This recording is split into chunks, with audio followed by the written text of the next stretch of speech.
morning. Morning. My name is Ellen Greenwood, and my pronouns are she, her, and hers. And well, first of all, I want to thank Jan and Pat for that gorgeous gathering music. That was a wonderful way to start our service. And then I want to welcome all of you to Westside Unitarian Universalist Church. Welcome to all of you who are here in person with us this morning, and a very warm welcome to all of you who join us on YouTube, either right now or at some later time. We're very, very happy to have all of you here. Westside is a congregation that welcomes each person who wishes to join us in a free and responsible search for meaning and community. And we invite all of those who are here with us in person this morning to stay for coffee and some refreshments after the service, and give us all a chance to get to know each other better, especially if you are visiting with us. And I want to say a very, very special welcome to one person this morning, Jane Flanagan, who was a member of Westside for many, many, many years, and probably one of the reasons that several of us are here today is with us this morning. Jane is now a member of the Oak Ridge UU Church, but we're very happy that she and her friend played hooky and came to be with us this morning. Before we get started with our service proper, we do have announcements. I will point out that there are announcements in your order of service. If you're with us online, there are announcements on your screen. So there's lots of important information there. Be sure and take all that in. One very important and sort of urgent thing that you notice is that this afternoon at 2:15, Jan and Pat, these folks right here, and Chris, sorry, Chris. And more. And more. Sorry. Yes, will be giving, is that the right verb? Whatever. Doing. Sharing, Yeah. singing. Hosting something. Yes, hosting a kirtan. It will be a wonderful experience, I know, for everyone who can stay, and I believe that because that's at the same time as Earth Church, that the Earth Church folks will just join in with the kirtan. So it's a great opportunity. Don't pass it up. And another musical opportunity that we have a little bit of time, but not a lot, to plan for, and we need some planning. Some of you may remember that in the past, once actually for a worship service, and then I think another time in the evening, we've had the Berea College Folk Roots Ensemble. And if you haven't heard them, and if you are like me and you love folk music and roots music, this is a fantastic group of young people, wonderful musicians from Berea College. And we're hosting a concert here on Saturday, March 21st at 7 p.m. And because we are hosting, we need a few people to help out, maybe to take up tickets, to make sure everything goes smoothly. And then I believe the last time we did this, we had some cookies, light refreshments like that. So if some of us could volunteer to bring those. You could just notify our church office. There's contact information available in your order of service and on the online also, and help us out with that event because it will be a lot of fun. And at this time, I'm going to turn it over to our minister, Reverend Carol Bodeau. Thank you. Good morning, everyone. Morning. Morning. It's awesome to see you all. It's awesome to see all your faces here on this cold morning. For those of you who are with us virtually, I want to welcome you as well. If I haven't met you yet, my name is Reverend Carol Bodeau. I am privileged to serve here as minister. My pronouns are she, her, and hers.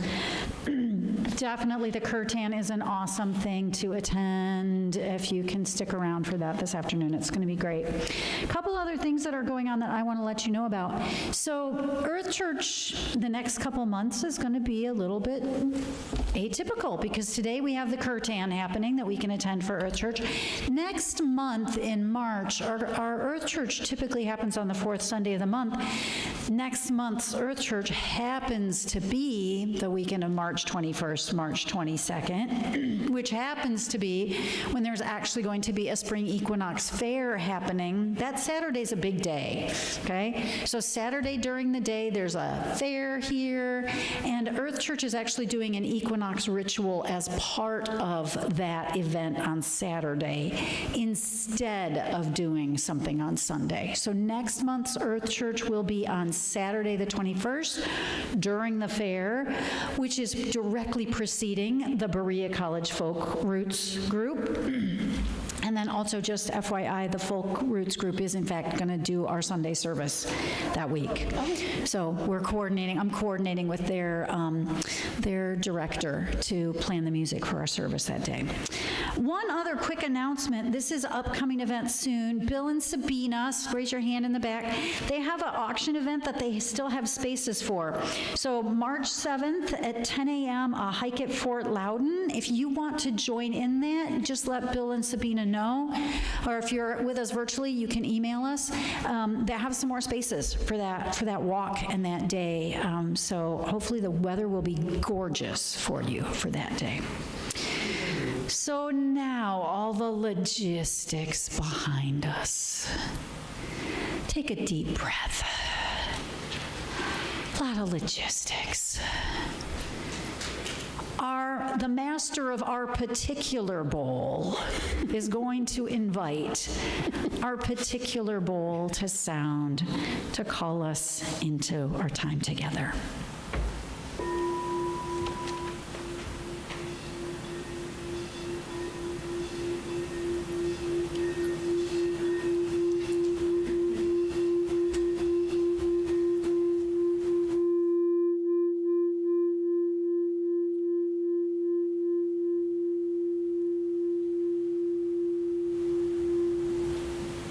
Wonderful. Thank you, Chris. Bowls do have bowl masters. Each bowl chooses its bowl master.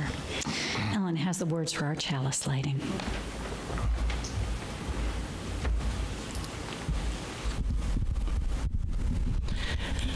The words I chose this morning are by Reverend Wayne Arneson, and they are found in the readings in the back of our gray hymnal. I remember seeing these when I was very, very new at Westside and reading them over many times and thinking that they were very comforting and words that I'd like to read. Take courage, friends. The way is often hard, the path is never clear, and the stakes are very high. Take courage, for deep down there is another truth. You are not alone.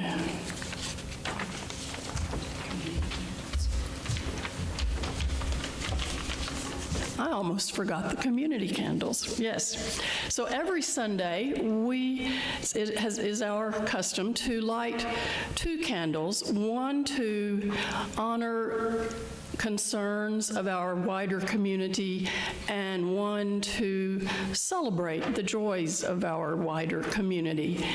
And this morning, I thought it was appropriate to actually light both these candles for the workshop that a number of us attended here yesterday that was put on by Toucan, the Tennessee UU Community Action Network. And it was a workshop on safety, but also the necessity for taking action. So a candle of concern, because as I think most of us are coming to realize, our world is in a position, we find ourselves in a position in our world where it's necessary that we not just sit and watch and let things pass us by, that we take action. And it's a lot of the things that we learn about our world in that way are frightening. And so we light a candle of concern. But also, it's a candle of joy, because we had people in this room ready to take action. We had people leading the workshop who have already taken action.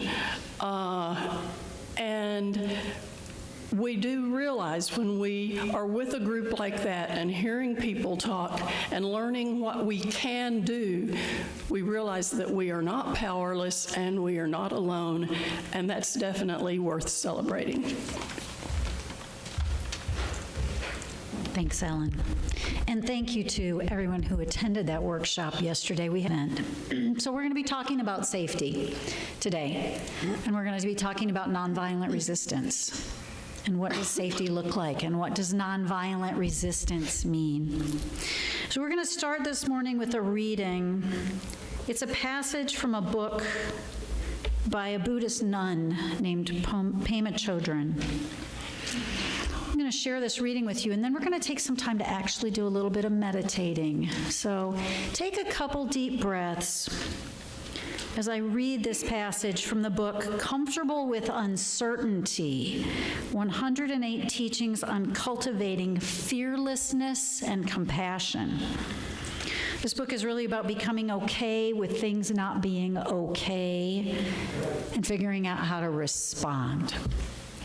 So Pema Chodron says this: those who train wholeheartedly in awakening bodhicitta refers to a sort of full awakened presence and open-heartedness. It's a way of being in the world that cultivates presence and compassion.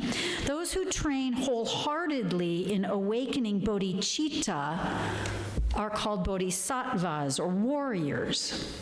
Not warriors who kill, but warriors of non-aggression who hear the cries of the world. Warrior bodhisattvas enter challenging situations in order to alleviate suffering. They are willing to cut through personal reactivity and self-deception. A warrior accepts that we can never know what will happen to us next. We can try to control the uncontrollable by looking for security and predictability, always hoping to be comfortable and safe, but the truth is that we can never avoid uncertainty. This not knowing is part of the adventure. And Pema Chodron's book describes a way to face uncertainty, to face the difficulty and the suffering in life, which requires not mastery so much of the external world as mastery of our internal world. Meditation and mindfulness are weapons of this kind of warrior. And she says, with the help of these kinds of practices, we will find the tenderness of bodhicitta in sorrow and in gratitude. We will find it behind the hardness of rage and in the shakiness of fear, in loneliness as well as in kindness. We can uncover the soft, basic goodness. But bodhicitta training offers no promise of happy endings. Rather, the I who wants to find security, who wants something to hold on to, will finally learn to grow up. If we find ourselves in doubt that we're up to being a warrior in training, we can ask ourselves this question: do I want to grow up and relate to life directly, or do I choose to live and die in fear? So now we're going to have a chance to sit with that question as Pat and Jan and Chris share this musical meditation. And the words are aham prema, I am love. Om aim namaha, which is a plea for wisdom and discernment. And loka samasta sukhi no bhavantu. May all people everywhere be happy and free.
Thank you.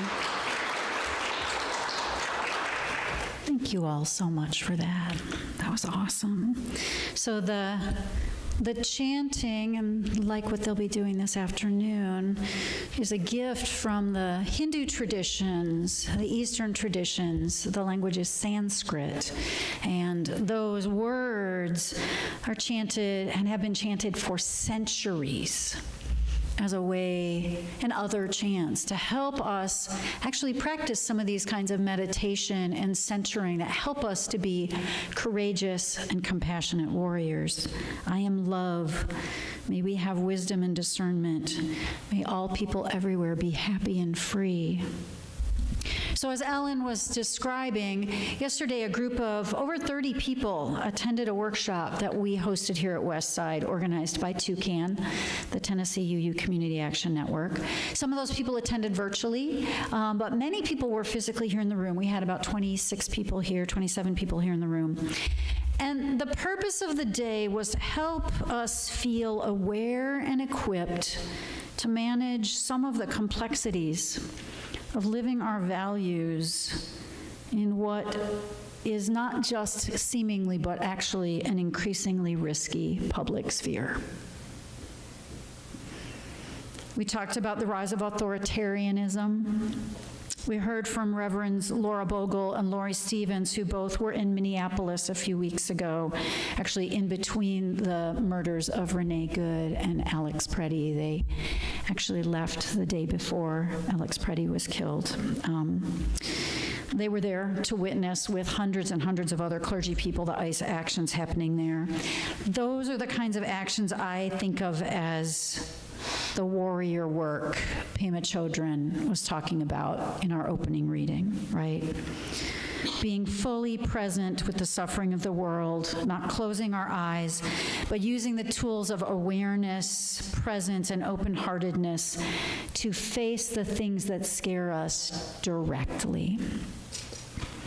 I will be the first to admit that I really want to put my head in the sand.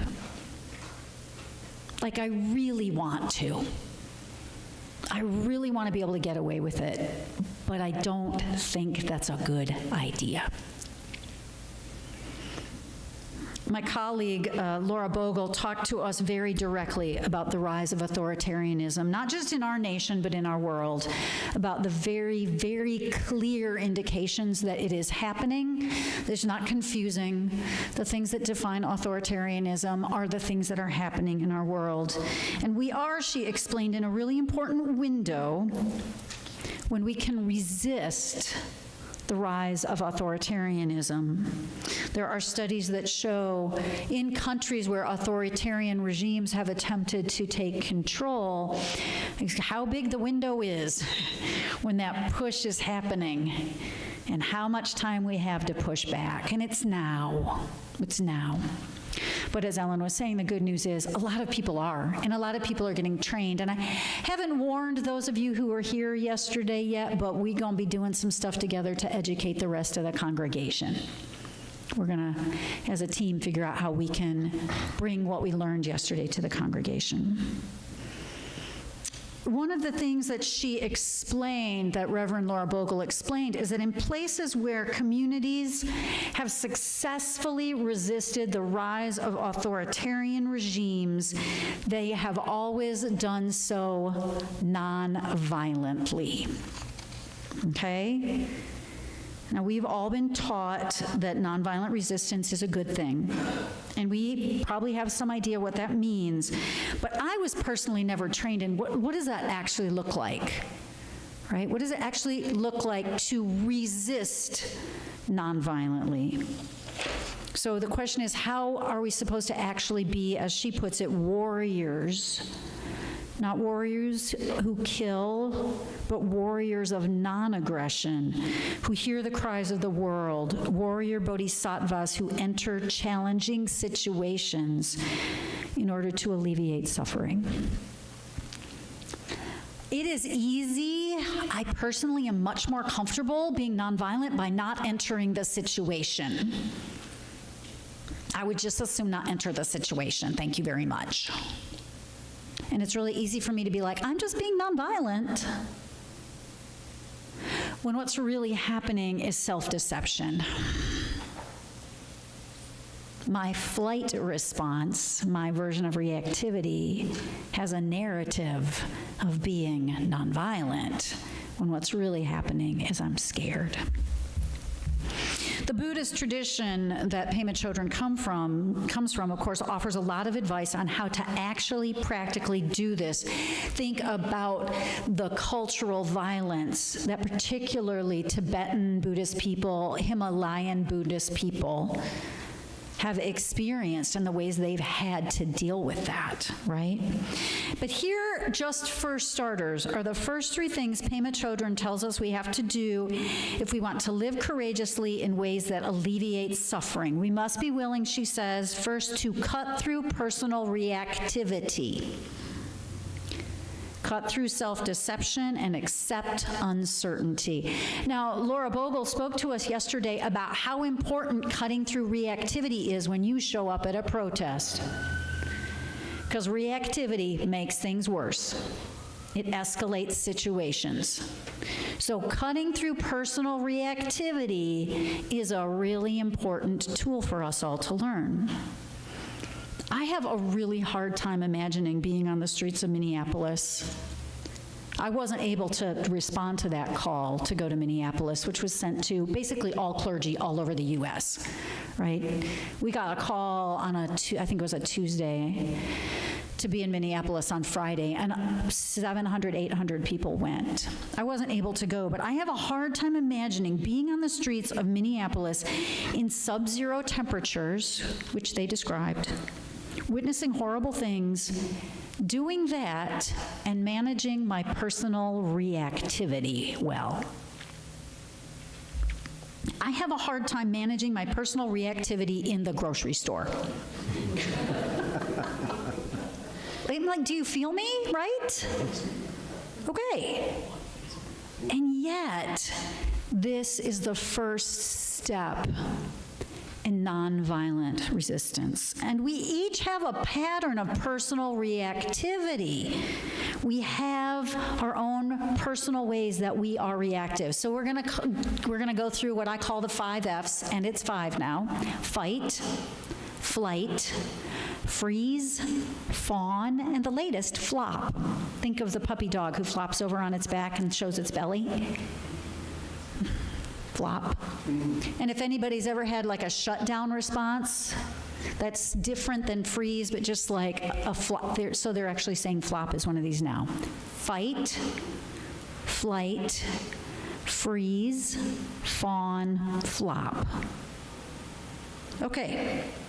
Just for a minute, sit with yourself. Which are your favorites? Which are your personal habitual favorites of those when you are faced with a challenging situation, when you get upset? Some of us are fighters. Some of us want to go on vacation and leave and get out when we're fleers. I will tell you that many of us use our fawners. That's the perfectionism thread. We're going to fix it, we're going to make it right, we're going to do it all right, we're going to get it perfect, and then things will be fine and we'll be safe. Right? These are responses we have when we perceive ourselves to be in danger and we want it to stop being dangerous.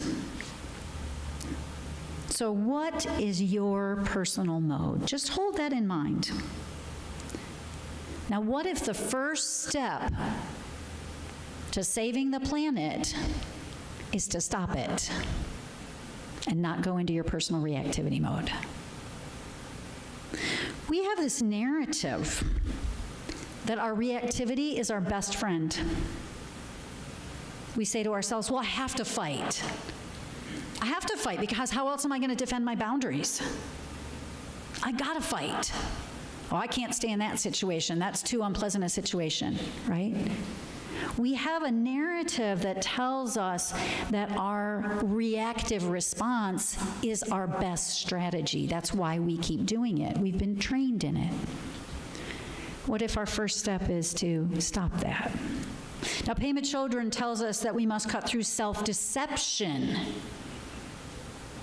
And perhaps this is directly related Setting aside self-protective self-deception is hard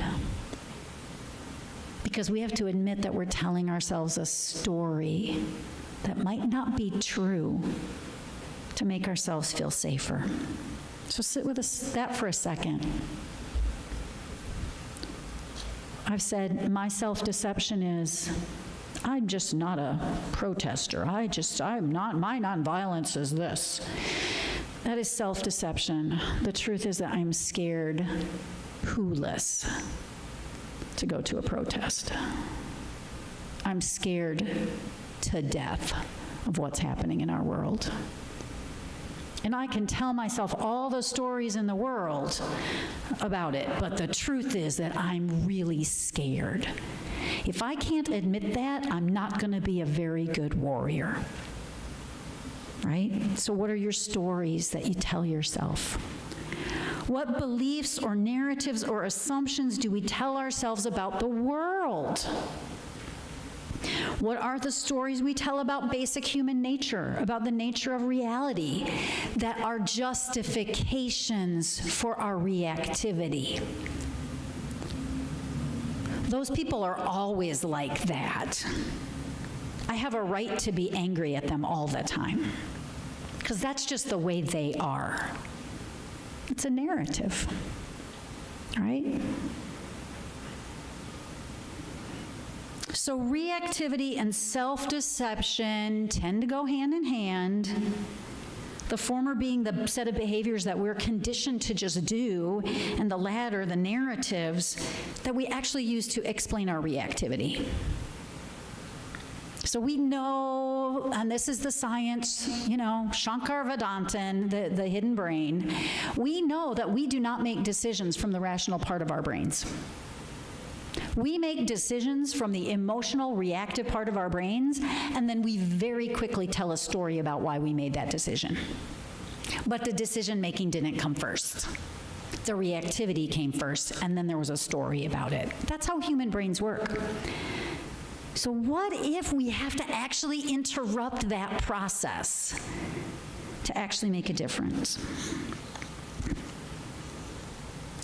And what I'm going to say to you is that imagine everyone who's doing all the things you don't like that they're doing, imagine them doing that process. Things would change. How many of the things that are happening in our world are based in fear and reactivity? Somebody got to stop the cycle. So the last task Pema Chodron proposes to us is this, and we're going to not like this one either. We must accept uncertainty. That is uncomfortable. We like some certainty. Sit with that one for a moment. Now, I know that most of us have heard this before, right? We have to accept uncertainty, but I invite you to think of the thing that you think you're pretty sure about. And contemplate that even the things that we're most comfortable thinking we're sure about, that maybe those aren't so certain either. If we are to actively engage with the suffering of the world and show up in a way that actually changes the dynamic, we have to do these three things. We have to set aside our reactivity. We have to interrupt it. We have to set aside our self-deception. And we have to show up not knowing how it's going to turn out. This is hard. We have these tools. But we're going to need to take a deep breath in order to do it. And one of the things we talked about yesterday is there are lots and lots and lots of ways to show up. They don't all require showing up at the protest. They don't all require showing up in Minneapolis and kneeling in minus 20-degree weather waiting to be arrested. There are all kinds of ways that we can show up. But they all require setting aside our reactivity, setting aside our self-deception, and being willing to face uncertainty. Okay. Now, there are going to be lots of toucan trainings in lots of things. So you're going to have lots of opportunities to learn some of the really hard stuff. Today we're going to start with a very, very, very simple, basic technique that we're going to start talking about, that we're going to be doing a lot as a congregation. If you've been here for a while, this will be a return to an old topic. But if you're newer, you might never have heard of it. We are going to talk about using these tools in how we communicate. Nonviolent communication. Okay? Because the truth of the matter is, the single biggest way we practice violence, those of us who think we're nonviolent, is in the way we talk to and about each other. Our language is very violent. So let's take a moment and ask ourselves, can you think of something violent you have said about another human being in the last 3 days? Have you made a political comment that expressed aggression or violence? Have you made a comment about someone in your family that was spoken in a way that was in fact aggressive? He always does this, she always does that. They're so rude. They don't care about anything else. So we use a lot of violence in our language, and we don't think of it as violence. And we talk to each other in violent ways, and we don't think about it as violence. So nonviolent communication was created by psychologist Marshall Rosenberg in the second half of the 20th century. And I will say right off the bat, yes, it's imperfect. It's a method that has some imperfections and that has had some criticism. I've personally done some adaptation of my own version of it. I call it compassionate communication. And it's not a magic bullet, but it's a tool to get us started, stopping our own reactivity, acknowledging our own self-deception, letting us show up with uncertainty, true willingness to not have the outcome already figured out. So the basic premise of compassionate communication, my version, based on Marshall Rosenberg's nonviolent communication, is this: that we need to find ways to communicate that are not rooted in reactivity and defensiveness. Because ways that are rooted in reactivity and defensiveness almost always involve judgment, shaming, and blaming. So let's just sit with that for a second and be honest with ourselves. How much of the ways we talk and think about other people involve judging, shaming, and blaming? We're pretty dependent on that stuff. Okay? How does it feel for you? Check your own reaction response, check your reactivity response, because I guarantee somebody in this room is having one, when I say, you need to let go of judgment. Let go of judgment. Anybody freaking out? That's hard. That's hard. Don't we rely on judgment to keep us safe? Isn't it essential to make judgments so that we know who to trust and who not to trust? Who to talk to and who not to talk to? Who to consider the enemy and who to consider the friend? But the idea here is that compassionate communication asks us not to communicate from that reactivity, which we express as judgment, and to accept some uncertainty that we don't actually know what's going on with the other person. We make assumptions and judgments, and then we communicate based on those. So here's the basic format I'm going to propose to how usually we communicate when we're upset. This is the not compassionate communication. This is our typical way of speaking when we get upset. Okay, so generally it looks something like this. I get upset. It's something that happens. You said or did something, and I'm upset. I don't like being upset, so I want that to change, right? You with me so far? Something happened, I didn't like it, I'm upset, something's got to change. Okay, I decide, this all happens very, very, very quickly. I decide what external thing must happen, what you or they need to do or say so I'm not upset anymore, right? I then tell you or they, hey, you made me upset. Stop it and do it differently next time. Don't do that. You need to apologize. You need to be different. You need to act different. Are you with me all? You all have, there's some poker faces going on out there. Judy's like, but some of you are like, I'm not, don't look at me, don't look at me. But that's normal. That's how we typically respond, right? Now, I may use really flowery, polite, passive-aggressive language because I'm a UU. I might have learned that I should use some very polite, passive-aggressive language to tell you, stop being a jerk, I don't like it, you're bad, it's your fault. I might have learned to do that, but the message is still the same. My words will make my judgment of you and your actions clear. You did something that wasn't okay with me, and now I'm upset, and you got to fix it. And I might make a threat about the consequences that will ensue if you don't, right? Especially if I have some leverage with you. Is this making sense? Just nod if this feels a little familiar to anybody. Okay. We're proposing something different. Interrupting our reactivity, expressed as judgment. Looking at our own self-deception and our assumptions, and being willing to be uncertain of the outcome. There's a good reason for this difference, and before I explain to you what this alternative method is, let me ask you this. How many of us have been on the receiving end of such a series of communications by another person whom we made upset?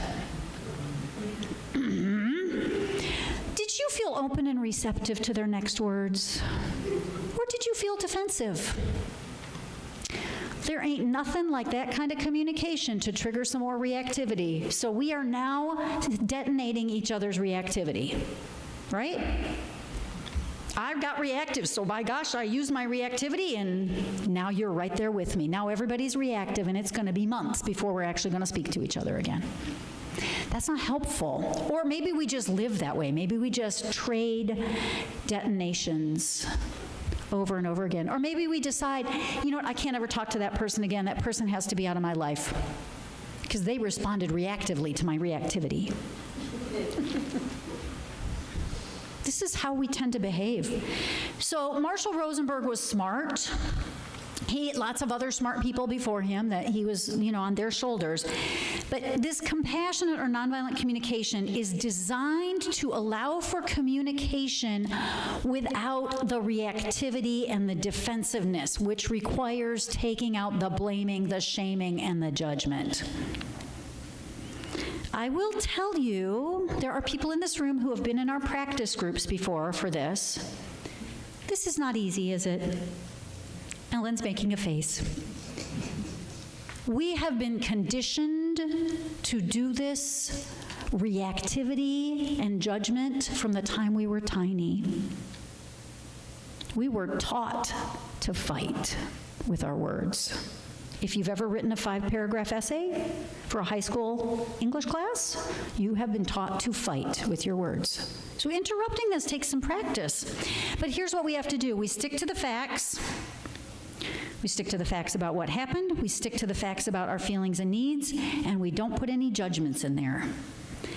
This requires 100% full responsibility for your own feelings, and that's tricky. You may do something that triggers my emotional response, but they're not your fault. I don't care how many times somebody does something rude. My response, my emotions are my responsibility. I don't get to blame you for making me mad. I don't get to blame you for making me sad. I don't get to blame you for anything I'm feeling that's inside me. I get to take full responsibility for that. So sit with that for a second. How do you feel about that? That might be causing some reactivity. So here are the steps. And I will tell you that the Board of Trustees has actually officially already agreed that our whole congregation needs to learn how to do this. So just be on alert. The board itself has said, we got to all learn how to do this if we're going to have conversations about things like decolonialism, anti-racism, there's some tough topics that we need to address, and if we can't do these techniques, we're going to have a hard time not fighting with each other and being reactive. So we're going to learn a little bit about it today, but we're going to have lots of practice coming up in the future. And I will tell you that these things, if you're in a protest, if you're with a family member or a neighbor who's arguing a different political stance than you, these things are all helpful. They help us be nonviolent. So step number 1, I got upset. Something just happened and I am upset. Step number 1, slow down. Do not open my mouth. Do not take action. Do not say a word. Take a breath. Pause and interrupt my reactivity. Acknowledge that I am having a reactivity moment. Acknowledge what it is, but do not leap immediately to blaming the other person and expecting them to fix it. So this first step is tricky because I got to recognize exactly what I'm reacting to. Almost immediately after becoming upset, most of us have moved way beyond something just triggered me to a judgment and a description about the action. So you slammed the door on your way out of that kitchen, right? You slammed the door. And I have moved in split seconds. I'm way past, wow, the sound of the door slamming triggered my nervous system. I'm way past that. I am already on to, you're so disrespectful, you never take my feelings into account, how can you be so selfish and disregard my needs all the Is that sounding familiar? We've moved way instantly. We've already moved into a judgment of why this person is always doing this thing that's always so mean to me. So the first step is stop. Simply ask the question, what happened? The door slammed. Not you were rude, not you were a jerk, not you were disrespectful. The door was slammed. So this statement of just the facts, you slammed the door, when the door was slammed, when you forgot my birthday, when you used that word, just the facts can be a little tricky because we want to add judgment words. But that's not allowed in this model. We don't get to say, you're so disrespectful, you're so rude, whatever. You're so distracted, you're not paying attention to me. Those are all words that assume that we know the other person's motivation and emotional state. That's a judgment. We don't know that. Uncertainty. I haven't asked them, are you feeling distracted? I don't get to make that judgment. So we simply state when the door slammed, when you forgot my birthday, when you use that word. And we don't get to shame either. We don't get to say you're rude, you're disrespectful, you're whatever. Those are shaming and blaming and judging words. How y'all doing there? Does anybody need to take a breath? Take a breath. Take a breath. Because this sounds like an intellectual exercise, but actually doing it is pretty life-changing. Okay, so what happened when fill in the blank happened? I had a feeling. Okay? Now again, how often do we actually stop and identify that feeling? I felt really scared. We're already on to you should never slam the door because it's rude. When the door slammed, I felt startled. I felt scared. I felt upset. I felt agitated. Now, here's tricky, too, because we also don't get to use judgment or shaming or blaming words here. We don't get to say, I felt disrespected, because disrespected isn't a feeling. It's a judgment about what you think of me. It's not a feeling. That gets tricky. This is one of the core practices of this method, is learning to actually know what an actual feeling is. Scared, confused, angry, worried, sad, lonely. But so many of the words we use that we think are feelings are actually judgments of other people. So take that one home with you, if nothing else, right? So when you slammed the door, I felt shocked, startled, scared, agitated, upset. Now the next step is expressing what our need or what we value is. This almost never happens in those other kinds of conversations, does it? Do we ever get around to actually hearing with each other, like, what's really important for you about like, I really want to know what you value. Because we're too reactive. So when you slammed the door, I felt upset because I need or care about, I need an environment that's not so unpredictable. I don't handle unpredictable environments well. I have a really sensitive nervous system. I'm feeling agitated today and I need calm, right? Now, this can be challenging because we have to release self-deception. It's really easy for me to be like, well, I don't think that's a really good idea because I don't think we need to do that for nonviolent. What I need to say is, wow, when you said that, I felt scared because I'm feeling really scared. I'm not able to hear you very well right now because I'm feeling scared. I'm having an emotion, right? So these are tricky techniques. It sounds kind of simple and silly, but they're very real. The last step in the process is often referred to as a request, which sometimes, when we're first learning the technique, looks an awful lot like the command-demand part of our regular communication. When you slammed the door, I felt shocked because I need a calm environment. Please stop slamming the door. Which, okay, that's a gentle enough request, but I like to suggest an even better kind of request. This is my own personal adaptation. When you forgot my birthday, I felt really sad because I just really want to take time to acknowledge our relationship. When you use that word about my mother, I feel really upset because I want to feel respect.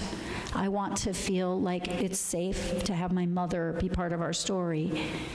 Instead of making the request, won't you stop it? Won't you be different? Won't you just act different? What if we use that moment for the curiosity, for the openness to what might be possible? Could you help me understand what was going on for you? Could you explain to me what was going on for you that day? Could you explain to me how you feel about this? Could you share with me? Now, okay, I want you to imagine yourself.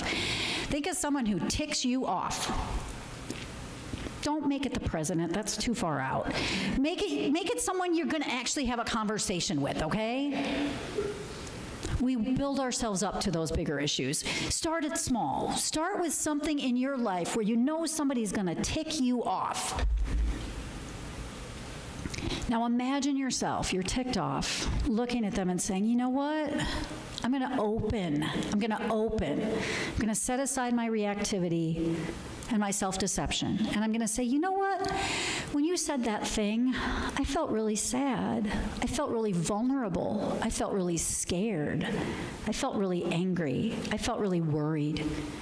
Because I really care about this topic, or I really care about these people, or I really care about you, or I really care about whatever. And now you're gonna look at them and say, would you be willing to help me understand what's going on for you? That's a profoundly different approach to communicating. I will tell you this. The simple act of attempting to do this can change your life. It can transform relationships.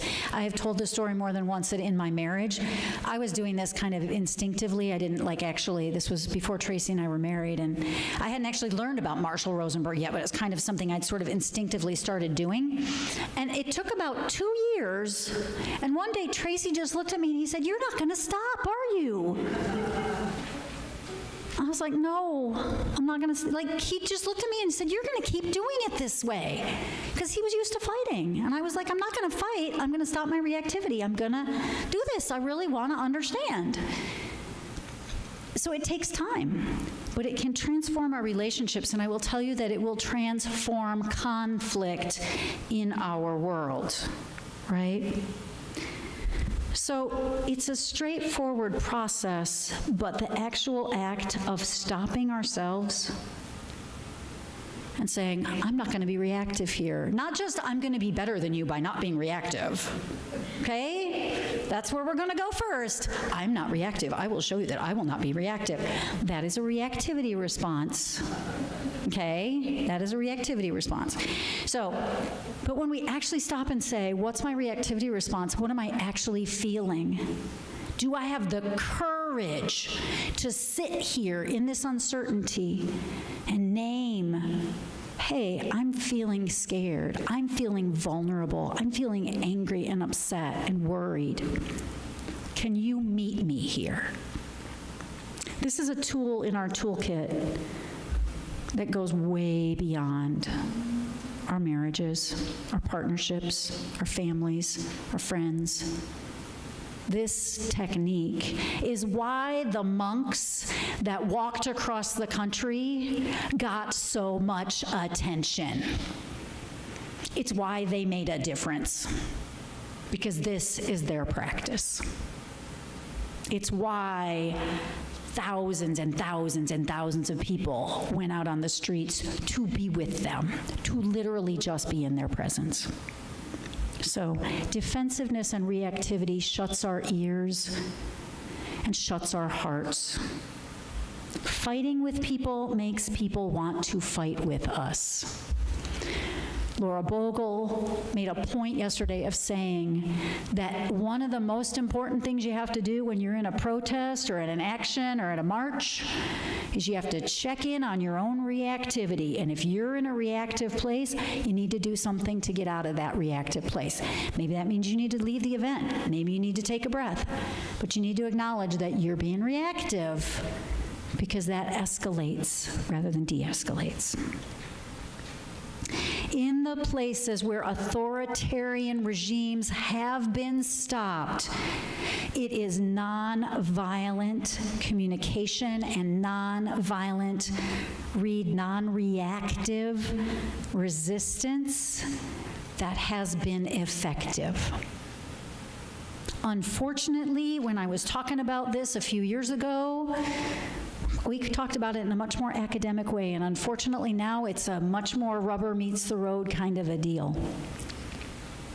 We are in a time when we need to be the change we wish to see in this world. We need to be the ones not operating out of fear. We need to be the ones coming from a place of nonviolence. We need to be the ones able to be non-reactive. So this is a seemingly simple, go use it to not have a fight with your partner technique, but it is actually the kind of tool we need to face environmental degradation, threats to democracy and civil society, to restore basic human dignity, which is being disregarded all around our world. These are tough problems, which we will not be able to meet if we are not able to be centered, present, and honest about what's happening. So I want to invite us to be the ones getting out of that loop of reactivity. Let us make a collective commitment to being courageous bodhisattva kinds of warriors, to courageously and audaciously face, rather than accepting our own reactivity and just blaming someone else for making us reactive, to actually courageously face that we have the tools to interrupt the spiral of reactivity. I believe we are capable of this, each of us as individuals and as a collective. So I want to encourage you to think about this, to ask yourself some curious questions, to ask me curious questions. Consider participating in the practice groups that we're going to be starting in probably April, where there are going to be a lot more services about it. We're going to do some practices together.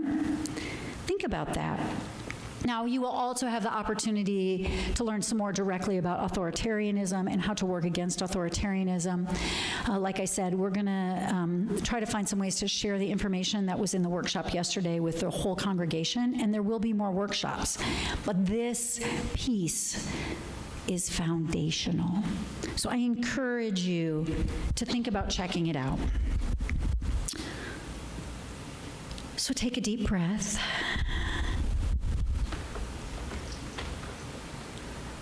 I've actually just posed a really hard challenge to all of you. And it's not a challenge that I take lightly or that I mean casually. It's one that I mean for us all. This congregation is good at facing challenges and doing good work. So, we have lots of ways that we do justice work in the world. This congregation demonstrates that it has an open heart. We are currently supporting our partner for this quarter, which is the Bottom. In a couple of weeks' time, Murray from the Bottom will be here. So the Bottom is one of our local partners that we can support directly, courageously, in a time when people of color are facing increasing threat, along with all kinds of other people. So you can support the Bottom, but I would invite you to be courageous and not necessarily just drop a check in the box. Make a trip to the Bottom. I was scared to death the first time I went to the Bottom. When I went to the Bottom, I felt scared because I didn't want to screw up. And you know what happened? I said some dumb stuff. I totally said some stupid stuff when I was there. Be courageous. Our justice and generosity partners are our partners. So your challenge with our justice and generosity work is to figure out the way that you can show up. We have Family Promise coming up in March, and Charles is doing a great job of coordinating and organizing, prepping for that. You can support that. We have our ongoing work that we do, the tax vita, the tax preparation is happening here during the week, that we support economic justice, and you can just contribute to West Side. You know, our basic contributions to this congregation make things like yesterday's workshop possible. All of these things matter. So in whatever ways you are able, I invite you to simply show up with an open heart and an open mind as a warrior for the justice that we know needs to be born in the world. I'm going to invite you to courageously rise in body or spirit if you're willing to stand. Things will happen. Now, it's cold and flu season. Trust your instincts. If you do not want to hold somebody's hand, do not hold somebody's hand. But if you want to, if you feel audacious and you want to hold somebody's hand, feel free to join hands.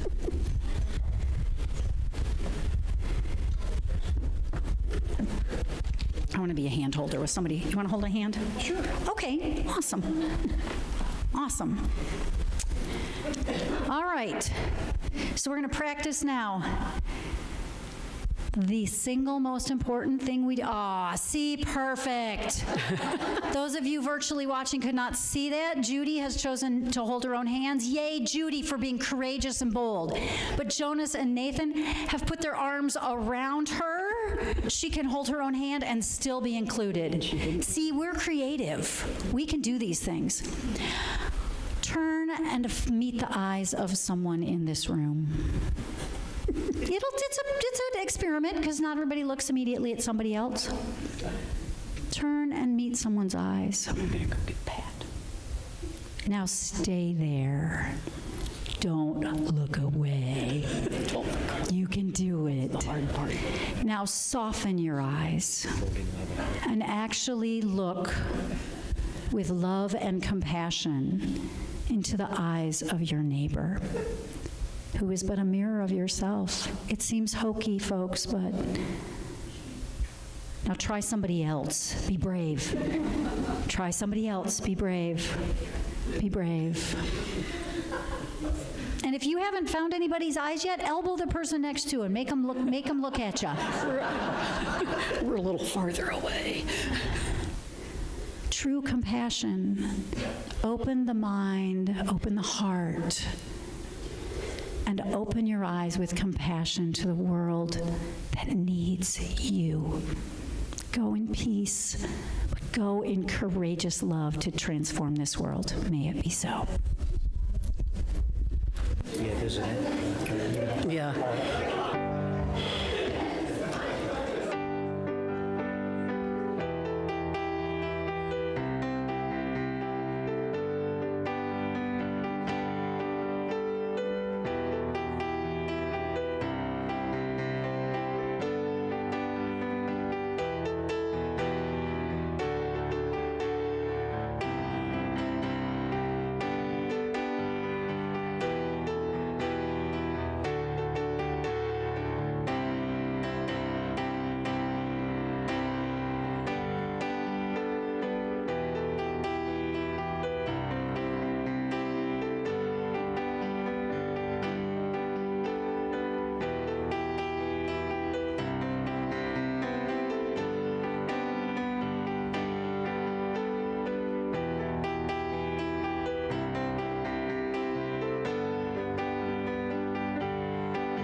Cool.